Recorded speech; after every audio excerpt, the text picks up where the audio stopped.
안녕하십니까.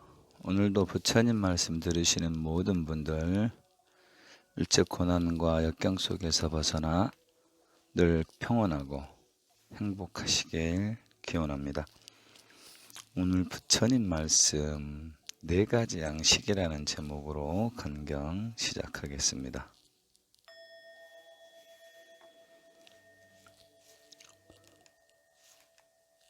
부처님께서 기원정사에 계실 때 비구들에게 말씀하셨다. 비구들아, 네 가지 형태의 양식이 있어서 중생들이 윤회의 상태를 유지하게 된다. 네 가지 형태의 양식이란 무엇인가? 첫째는 씹어먹는 물질적 양식이요. 둘째는 감각적 양식이요.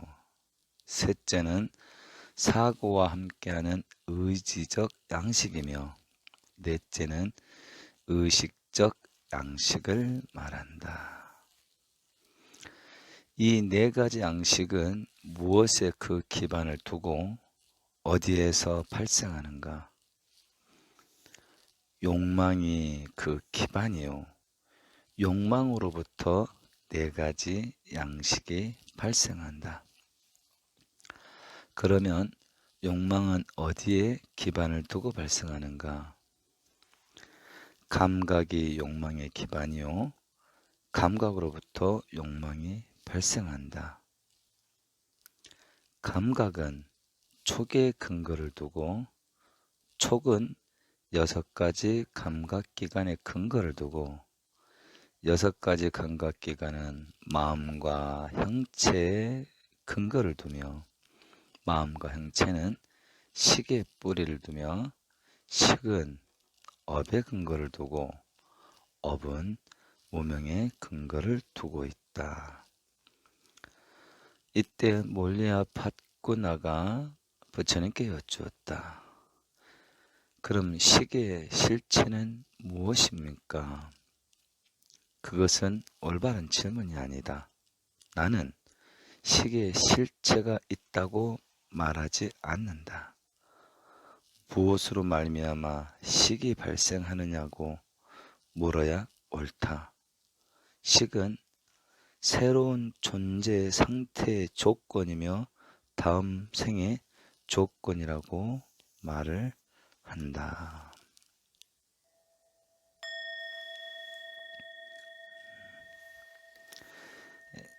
12연기법을 이제 또 다른 각도로 조명한 말이었습니다.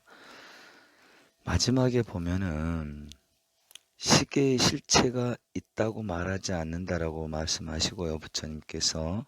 그러면 식의 실체는 무엇으로 발생하느냐고 물어야지 옳다. 그리고 식은 새로운 존재 상태의 조건이며 다음 생의 조건이라고 말한다. 이 말은 상당히 실로 무서운 말입니다. 식이란 것은 새로운 존재 상태의 조건이다. 무명연행하고 행연식하며, 그죠? 무명, 지혜가 없는 습성대로 살아온 그런 업을 통해서 식이 형성되는데, 이 식은 새로운 존재 상태라. 그러면 어떻게 우리가 매 순간 찰나생 찰나멸하며 나의 업식이 계속 바뀌어지고 다져진다. 계속 바뀌어진다. 찰나적으로 이루어지기 때문에 알아채지 못하고 못 이어질 뿐이다.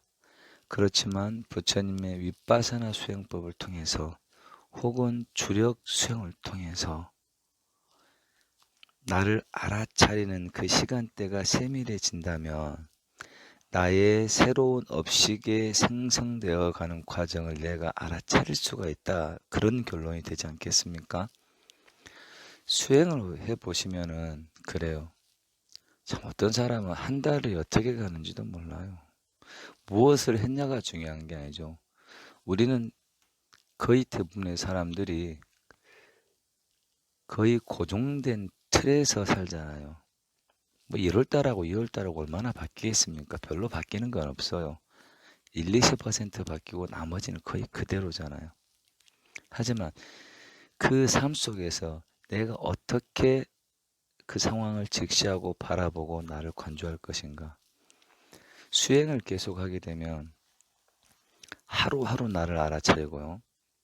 더 열심히 하면 한나절 삼시세때 나를 알아차리게 되고, 더하면 시간대 간격으로 나를 알아차리게 되고, 계속 더하면 이게 계속 알아차리는 그 간격이 좁아집니다. 나를 체크하는 간격대가 계속 상황이 변할 때마다, 사람 만날 때마다, 한 생각 일으킬 때마다 나를 알아차리게 된다면은 나의 업식이 전환되는 것을 그대로 보기 때문에 정말 소중하게 한 생각 일으키는 것마저조차도 소중하게 다룰 수밖에 없게 된다는 그런 결론이 되겠죠. 이렇게 해서 수행을 하게 되면 내가 꿈꾸는 세상이 현실이 된다. 부처님의 법이 이 정도 매력이 있다라는 거 우리가 직접 증명을 해보자고요. 예. 그 다음 인식의 뿌리라는 제목으로 또 한 편 읽겠습니다.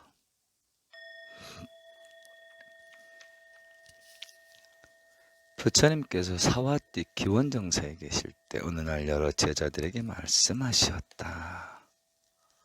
비구들아, 두 가지 인연이 있어서 의식이 생긴다.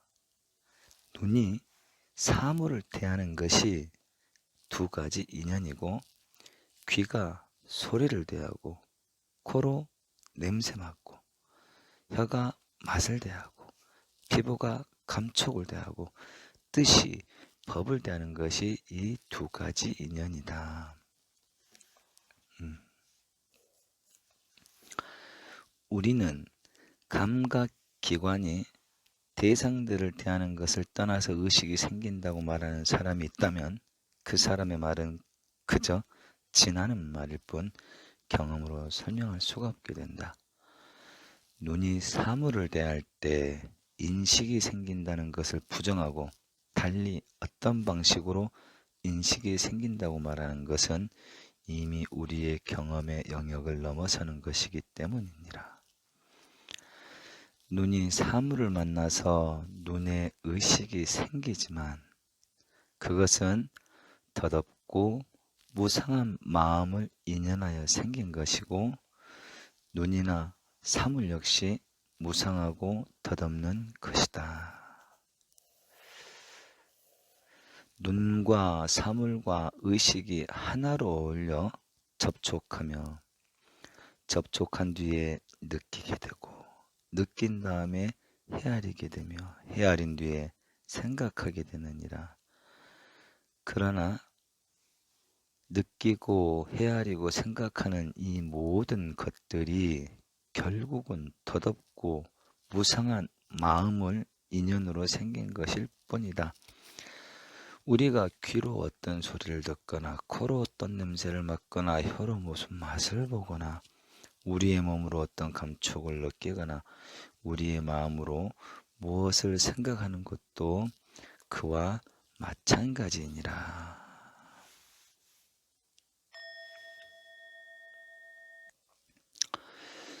중간에 한번 짚어보겠습니다.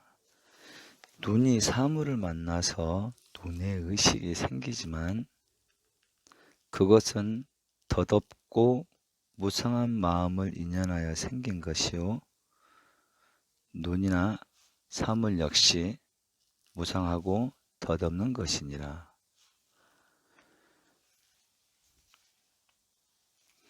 조금 고차원적인 말입니다. 예.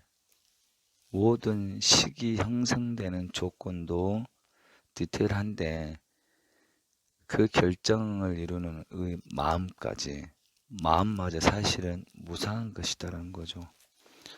우리는 어떤 상황에 어떤 조건에 형성되어져서 느껴지는 그것을 마음이라고 생각하고요. 그 마음을 내가 보고 내가 느끼고 내가 인식했기 때문에 그 마음이 내 마음이라고 착각을 한다는 거죠. 그저 그냥 그때그때 느낌일 뿐인데 그걸 내 마음이라고 내 것이라고 그렇기 때문에 그 내가 들어간 순간 이미 덫은 설치되어지는 것이죠. 내 스스로가. 이 덫에서 해방되려면은 온전한 자유로움을 느끼려면은 그저 할 뿐입니다. 나도 이롭고 상대방도 이롭고 다 같이 유익하고 즐겁고 행복할 수 있는 그 길을 갈 뿐입니다. 예. 그래서 우리는 그 어떤 경우에도 크게 흔들릴 일도 없고요. 크게 상처받을 일도 없습니다. 예. 하지만 중생 세계에서 살아가면서 남들이 슬퍼하는 일은 슬퍼해 줘야 되겠죠. 남들이 기뻐하는 일은 기뻐해 줘야 되겠고요. 예. 진심으로. 예. 그 다음 의지와 생각의 산물이라는 제목으로 한 구절 읽고 오늘은 마무리할게요. 부처님께서 기원정사에 계실 때 사리푸tta가 아난다에게 물었다. 존자여, 내가 그대에게 물을 것이 있는데 괜찮겠소? 존자여 말씀하시죠. 제가 아는 대로 말씀드리지요. 존자여, 흔히 소멸이라고 말하는데 어떤 것이 소멸한다고 말합니까? 사리푸tta 존자여, 5가지 감각이 집착으로 쌓이는 것은 본래 의지가 만드는 것이요, 본래 생각이 원한 것입니다. 이것은 무상하여 소멸을 하는 것들입니다. 그것들이 없어지게 되므로 소멸이라고 말합니다. 5가지란 무엇인가? 육신의 감각적 집착의 쌓임. 이것은 본래 의지가 만드는 것이요, 본래 생각이 원한 것으로 무상하여 소멸하는 것입니다. 그것이 없어짐으로 소멸이라고 합니다. 이와 같이 느낌이나 지각, 의지, 의식도 마찬가지입니다. 그렇습니다. 존자의 말대로 5가지 감각적 집착의 쌓임은 본래 의지가 만드는 것이요, 원래 생각이 원한 것입니다. 아난다 존자여, 만약 5가지 감각적 집착의 쌓임이 본래 의지가 만든 것이 아니고 생각이 원하는 것이 아니라고 한다면 어떻게 그것들이 소멸할 수 있겠습니까? 이 5가지 감각적 집착의 쌓임은 본래 의지가 만들었고 생각이 원하였던 것이므로 이것은 무상하여 소멸할 수 있는 것입니다.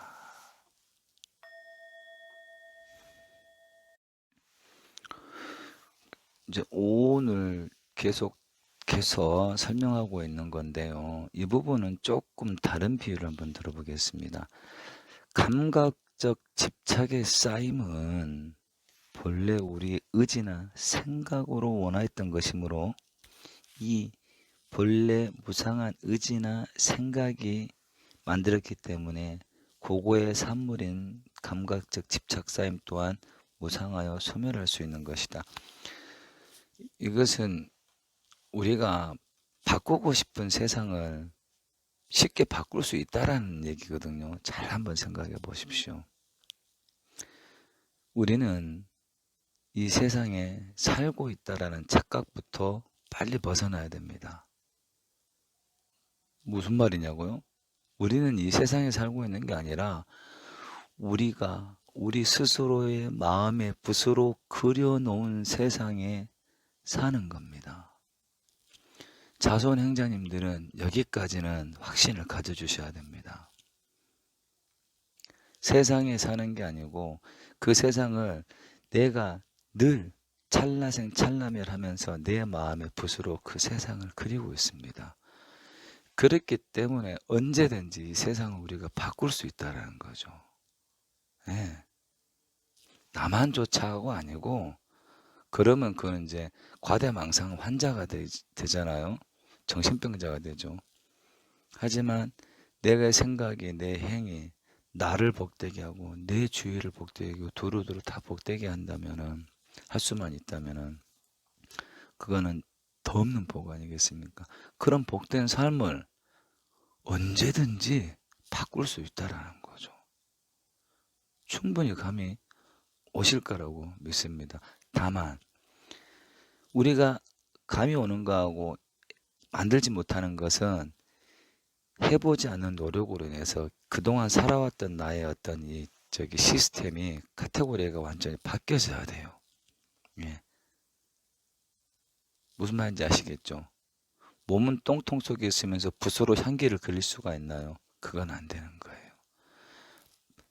똥통에서 나와서 저 푸른 초원으로 가가지고 그림을 그려야 됩니다.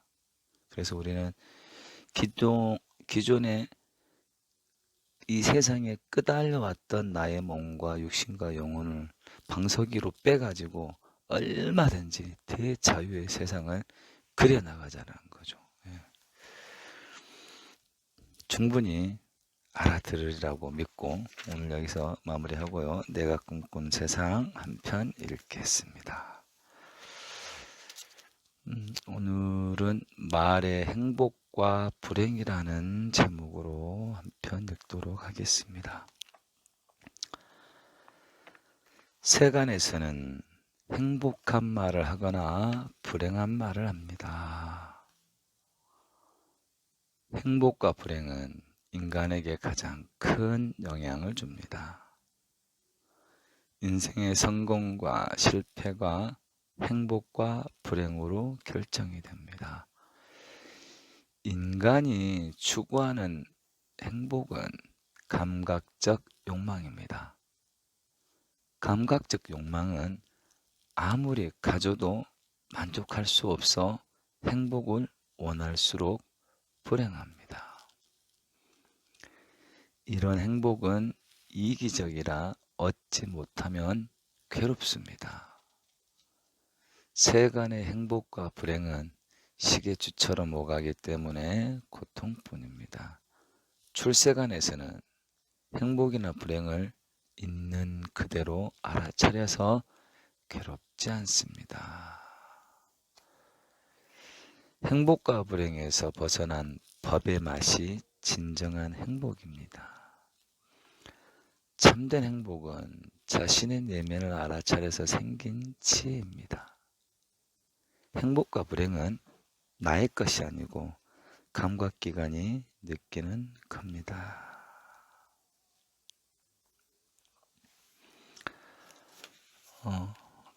짚어볼게요. 인생의 성공과 실패가 행복과 불행으로 결정됩니다. 공부하는 사람은 성공과 실패의 기준점을 잡으시면 안 됩니다. 뭐든지 기준을 잡는 순간 그 기준 잣대에 걸려서 이건 성공이니 실패니 행복이니 불행이니 결정되기 때문에 나의 이 오온이 거기에 놀아나게 됩니다. 지금 처해진 그 상황이 그냥 결과물이란 거, 내가 살아온 결과물이란 거, 그게 행복이면 더욱 증장시킬 수 있는 길을 걸으면 되고요. 그게 불편한 불행이면 정확하게 법의 힘으로 그 불행을 행복으로 바꿀 수 있는 길을 걸으면 될 뿐이라는 거죠. 그래서 중간에 보면은 출세간에서는 행복이나 불행을 있는 그대로 알아차려서 괴롭지 않습니다. 출세간에서는 그러는데 우리가 세간에서 살고 있는 수행자들은 출세간의 선신이 아니기 때문에 행복하면 솔직히 기쁘죠. 불행하면 싫잖아요.